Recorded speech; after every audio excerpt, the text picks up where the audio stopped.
Assalamualaikum warahmatullahi wabarakatuh.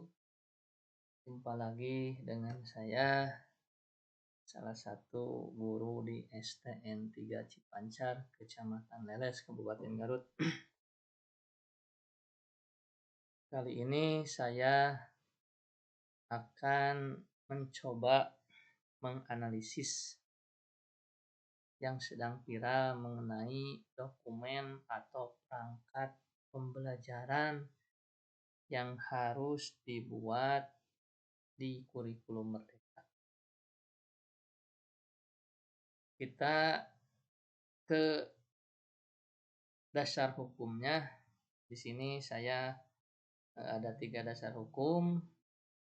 Yang pertama Permendikbud nomor 15 tahun 2018. Yang kedua Permendikbudristek nomor 16 tahun 2022. Yang ketiga Permendikbudristek nomor 25 tahun 2024. Kita langsung saja ke Permendikbud yang pertama. Apa saja dokumen atau perangkat pembelajaran yang harus ada di kurikulum Merdeka. Nah, kita lihat ya Bapak Ibu, di sini saya menyandingkan dua Permendikbud. Yang pertama Permendikbud, yang kedua Permendikbudristek. Nah, di sebelah kiri ini Permendikbud nomor 15 tahun 2018, yang di sebelah kanan Permendikbudristek nomor 25 tahun 2024. Jadi ini masih sama ya mengenai pemenuhan beban kerja guru, kepala sekolah dan pengawas sekolah.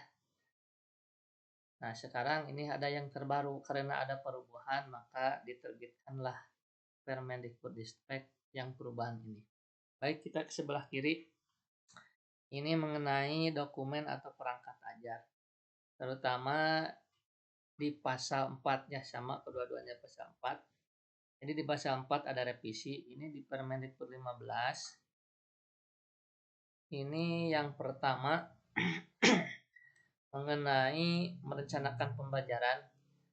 Yang pertama itu sama pengkajian kurikulum, di yang sebelah kanan juga sama. Cuma di sini ada dokumen atau perangkat.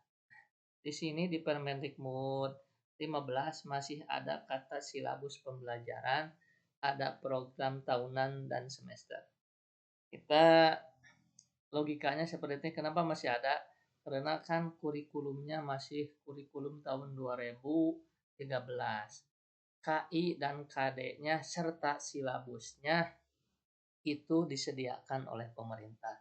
Jadi sudah terpisah semester 1 dan semester 2. Makanya ada program tahunan, ada silabus, ada program tahunan, dan program semester. Nah, untuk yang C-nya ini sama, membuat RPP, sama rencana pelaksana pembelajaran.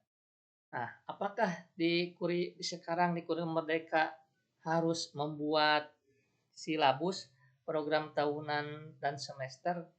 Nah, kalau dilihat di sini tidak ada ya, tidak ada. Mungkin logikanya seperti ini.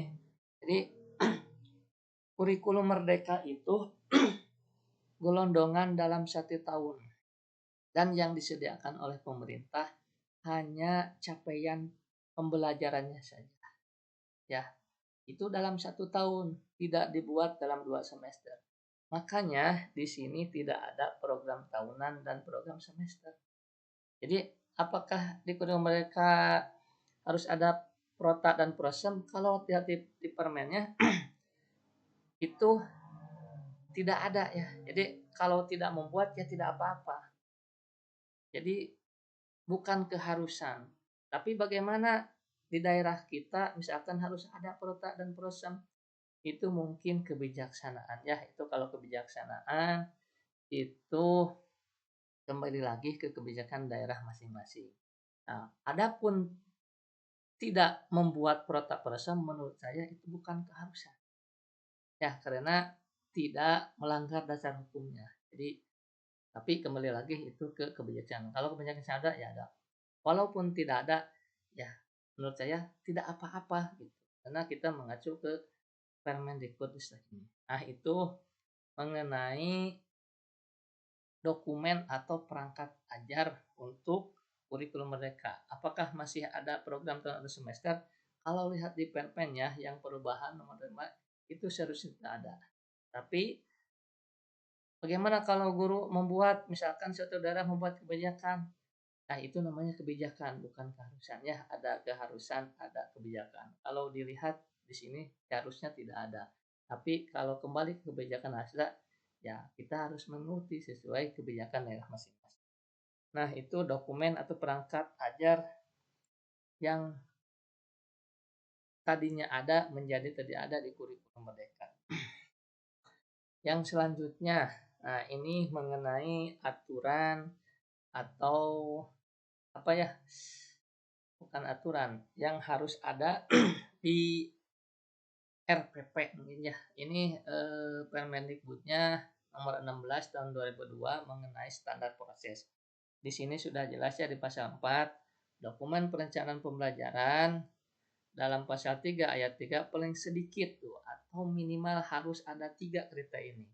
Nah, kalau misalkan selain tidak ada, ya tidak apa-apa. Pokoknya yang 3 ini harus ada. Kata kuncinya di sini sedikit. Nah, yang pertama ada tujuan pembelajaran, yang kedua ada langkah atau kegiatan pembelajaran, dan yang ketiga ada penilaian atau asesmen pembelajaran.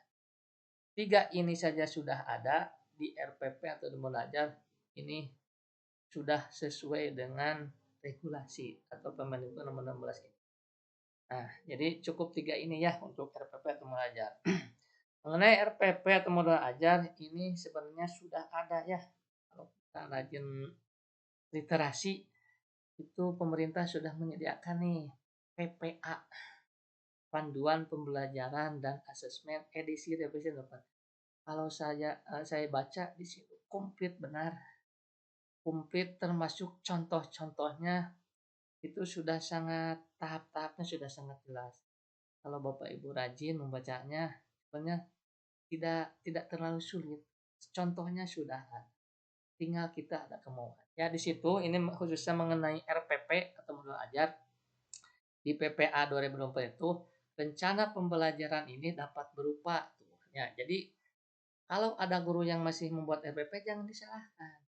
Ya, jadi dengan dasar kita kurikulum merdeka identik dengan modul ajar. Ya, tidak disalahkan. Jadi bisa RPP, yang kedua bisa modul ajar. Pasti ada perbedaannya. Di PP ini saya ini sedikit screenshot perbedaan RPP dan modul ajar. Di RPP hanya terdapat 3 unsur yang tadi, yang ini. Ya, ada tujuan, ada langkah-langkah pembelajaran, dan yang ketiga ada asesmen pembelajaran. Itu cirinya RPP. Nah, kalau Ibu Bapak ingin mengembangkannya, itu lebih lengkapnya disebut modul ajar, yaitu untuk kurikulum merdeka. Kalau di kurikulum merdeka ada 4. Sama yang 3 ini ada, cuma ada yang keempat. Yang pertama sama ada tujuan pembelajaran, kedua ada langkah pembelajaran, ketiga ada asesmen pembelajaran. Nah, ini ada tambahannya, ada media pembelajaran. Nah, itu jadi begini singkatnya. Kalau saya bisa ya menganalisis itu, setiap modul ajar pasti RPP, tetapi tidak setiap RPP itu modul ajar. Karena ada perbedaan ya dari segi kriterianya. RPP hanya memuat 3 kriteria, kalau modul ajar ada 4 kriteria. Nah, itu saja Bapak Ibu ya. Ini hanya analisis pribadi, tidak untuk disebarluaskan. Eh, hanya analisis pribadi saya mengenai perangkat atau dokumen ajar yang harus ada di kurikulum merdeka. Sekian dari saya, mohon maaf banyak kekurangannya. Sekian untuk pertemuan hari